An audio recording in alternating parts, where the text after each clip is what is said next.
Salut à tous et bienvenue dans mon potager confiné. Je me suis lancé un défi, vous inviter à jardiner avec moi pendant cette période de confinement et essayer d'adapter des techniques de maraîcher pour que vous produisiez le plus de légumes possible en fonction de votre surface et surtout que vous y preniez du plaisir.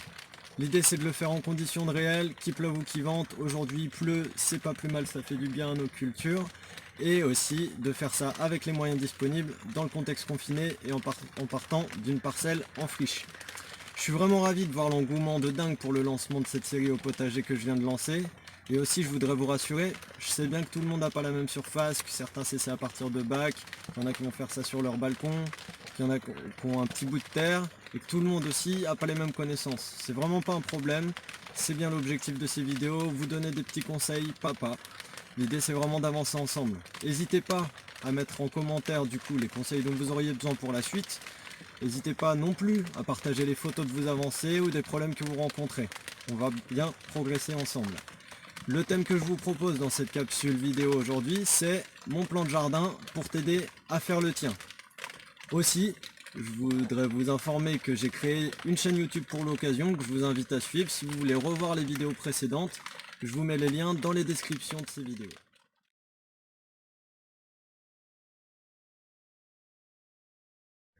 Voilà la première étape pour faire naître mon jardin confiné, c'est faire un plan. Pour commencer, j'ai évalué la surface disponible pour cultiver en mesurant avec des pas.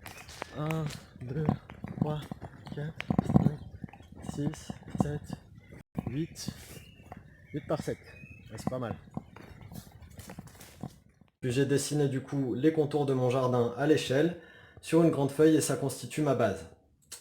Du coup, grosso modo, la surface cultivable totale en comptant le verger, l'espace verger là, ça représente 650 mètres carrés. Mais j'ai décidé de cultiver finalement 300 mètres carrés au total. Après, une fois que j'ai reporté ça sur une feuille, je vais devoir choisir où je vais placer les différentes cultures. Et ça, je le fais selon plusieurs critères. Un critère, par exemple, c'est la proximité avec mon habitation. L'habitation ici, elle est au sud de la parcelle. Et du coup, au plus près, je vais mettre par exemple les aromates et les salades, parce que pour faire la cuisine, tant qu'à faire, autant que ce soit bien proche de la maison. Après, je place aussi ma pépinière, par exemple ici, au plus près de la maison, parce que je vais devoir venir arroser mes semis une fois, deux fois, voire trois fois en pleine saison, en plein été, pour maintenir mes mottes, mon terreau toujours bien humide, pour favoriser une bonne croissance. Après, un autre critère, c'est l'exposition au soleil. Plus les cultures vont être sensibles au soleil, plus je vais chercher à les mettre à l'ombre, et inversement. Du coup, par exemple, là, au nord-ouest de ma parcelle, j'ai reporté les points cardinaux ici, c'est important. On a la chance d'avoir un jardin qui est en pente et exposé plein sud. Et du coup, là, sur la partie nord-ouest de la parcelle, il y a très peu d'arbres autour et c'est l'espace vraiment là le plus exposé. Donc je vais mettre mes tomates et mes courges. Un autre espace qui est vraiment bien exposé, c'est ici.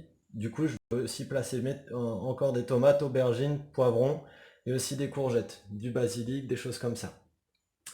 Ensuite, un autre critère, ça va être l'accès à l'eau. Par exemple, vous voyez ici, là, j'ai tout le réseau d'eau avec une pompe qui part de là et plusieurs robinets.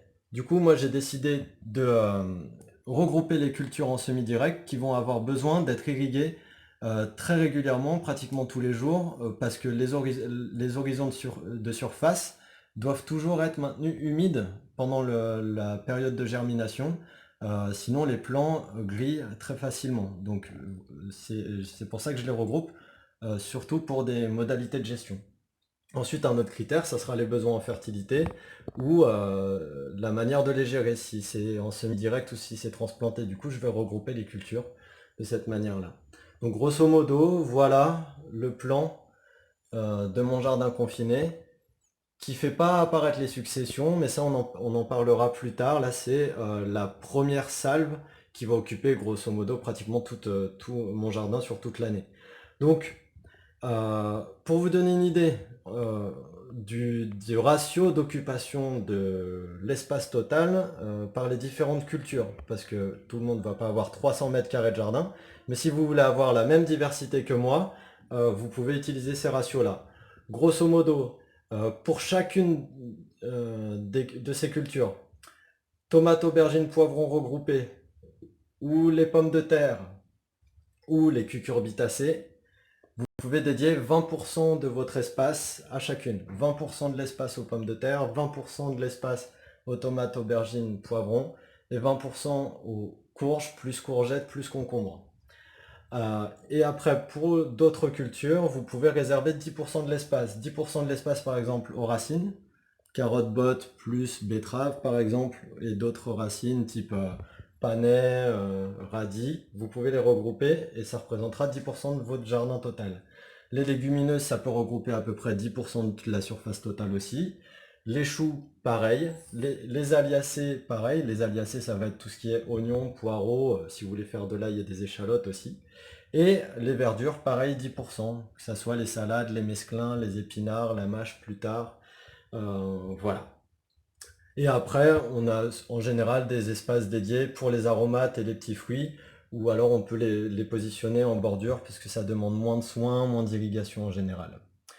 Voilà un ratio qui me paraît équilibré pour un potager nourricier et diversifié. Après, bah, du coup, l'idée c'est que chacun puisse l'adapter à la surface qu'il a à disposition, du plus petit potager au plus grand espace maraîcher diversifié, et j'aurai l'occasion vraiment d'aller plus en détail dans les prochaines vidéos. Ce sera tout pour aujourd'hui, n'hésitez pas à poster en commentaire les sujets que vous aimeriez voir abordés dans les prochaines vidéos et à poster vos photos. Vous pouvez maintenant suivre cette série au potager en temps réel sur Facebook et sur YouTube. Et n'hésitez pas non plus à liker et à partager autour de vous. A bientôt.